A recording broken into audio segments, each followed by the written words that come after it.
I made me some rolls for dinner. I made some last time that came out really good. So I got my bread flour, yeast, butter, got salt, sugar, and milk. I'm going to keep stopping the video. Got to go back to the recipe. But dinner tonight was supposed to be chicken, like baked chicken, yellow rice, and green beans and rolls. I just realized I didn't buy no vegetables. I didn't buy no green beans. But I do have a lot of broccoli left from the last dinner, so I'm going to do broccoli instead. Because I don't feel like going to the store, but I'm about to make these rolls. I'm in my baking era now, so yeah. So it's saying to put a cup of warm milk, a packet of the yeast. Oh, I had just enough. A packet of the dry yeast, which is this. This should equal to like I think a tablespoon. A packet of the dry yeast, and then it says a tablespoon of sugar because the sugar feeds the yeast, and then like the warm milk help it, like this I just had in my hand, this one, tablespoon, yeah, this one, it looks so big, and sugar, and then you let it sit for 5 minutes. So after it sit for like 5 minutes, you're gonna add 1 teaspoon of salt to the bowl. Then you're going to add 4 tablespoons of butter, softened, but I cut mine up into cubes. So I'm just going to use my finger, I don't care. You add the butter to, I should have not used my finger. Should not have used it. It is what it is. You add the butter. Ugh. Like Gorilla said, That's how I feel. Oh, it just looks so nasty. I might end up getting a spatula and getting the last bit out of it. And then, let me clean my finger off because I just cannot function with this. You're going to add 1 egg. I'm going to crack that in there. And 1 cup of flour. It can be the bread flour. It can be the all-purpose flour. I'm getting the 1 cup of flour now.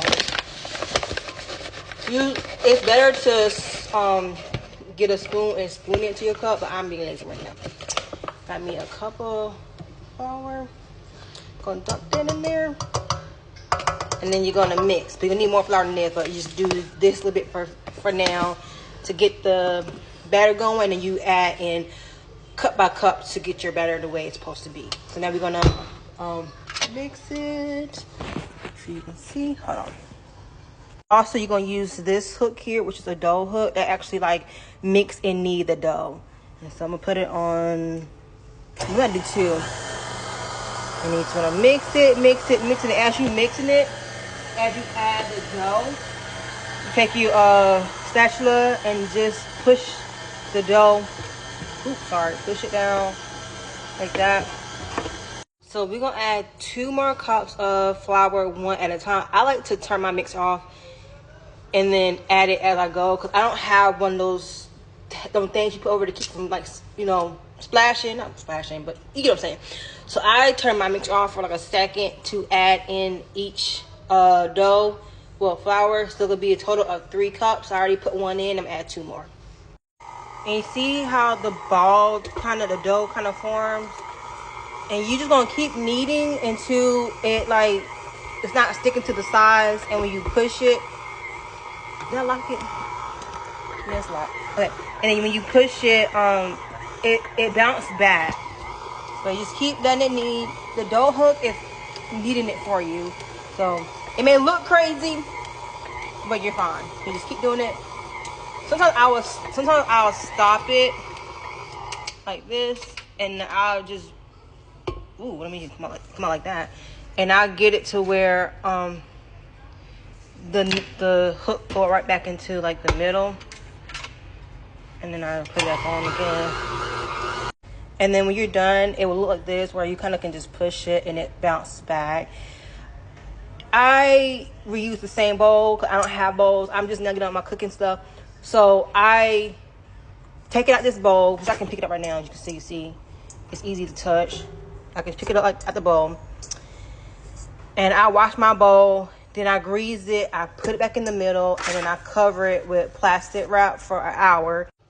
So I wash my bowl, and then I knead it again into a pretty little ball like this, and like kind of tucking at the bottom. And then I get some plastic wrap, and I just cover it up and let it sit on my counter, and it's in the stand. So I just put it like this.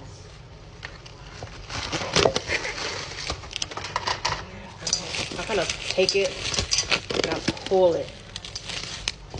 And then I pull it. Ooh. And I pull it.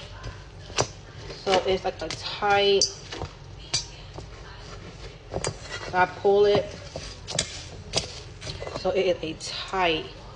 You can't tell, you can barely tell it's on there. You can tell right here, but it's so tight. And I let it sit right here in the stand. Sit like that.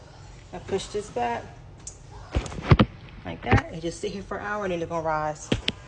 And then we're gonna take it and make our small little balls and let it rise again for a second time.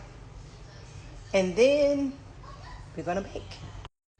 So it's been about an hour and like 26 minutes, and I'm gonna take this off, and I'm just gonna punch it or push it to get the air out. So just like this to get some of this air out. My nail got in there, but you basically want to let some air out.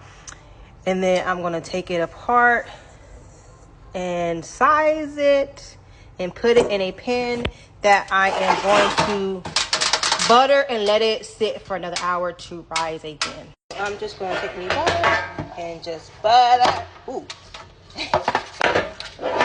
I like to put a nice layer of butter. A nice layer. And get it so it don't stick, and then make it easy to come out. So now my pan is buttered, or butter, how you want to say it. I just take the dough and grab me a piece, and I just roll it into a ball. I am not picky about size. I just take it and roll and pinch like that, so the top part will look, you know, pretty and a nice little circle, and the bottom look like. It's just for me and my family. I don't care about being perfect. And I just do this, and I just fill the pan with as many as I can fill it with. So I'll just keep pulling pieces. I'm probably gonna take some off of this one. And I'm just folding it like this. I don't know how you're supposed to do it, but I know some people, they'll fold it and then they'll pinch it. Like that. But you want the top part to look more smooth and look kind of nice, because it's gonna bake. But it's gonna sit for another hour to rise again to get its size. So I guess this recipe only makes 12 because I did it again. This one is more size, more neater, but these are my rolls. One of them is kind of trying to roll away, but it's called a roll.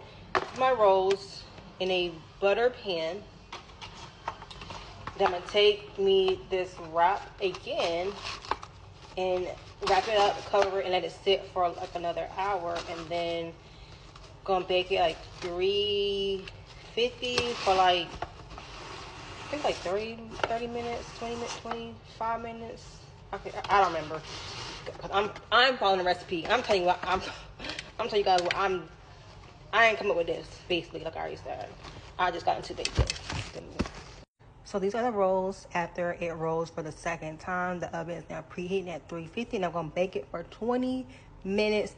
Take it out, put a little butter on there, and bake it for 5 more minutes. But this is the rolls after they rolls for the second time. After 20 minutes, I'm gonna take some butter and just like butter the tops, and then put it in like for 5 more minutes, and then they'll be done. They're gonna be cooling and ready to eat for dinner tonight. It's the final results after baking for 5 more minutes with butter put on top of the roll. I'm about to pick one up and let you see. Oh, it's hot. It's hot, but this is one of my rolls that I just made, homemade.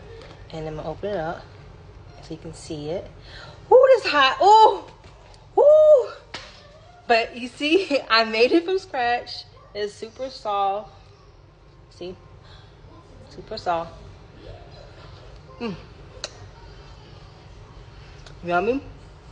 It was hot. But this is my second time making this. A lot better size. They look more uniform the last time.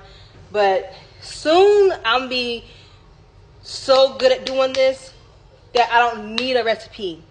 That I just know off my brain, like how much measurements, how to make them the size.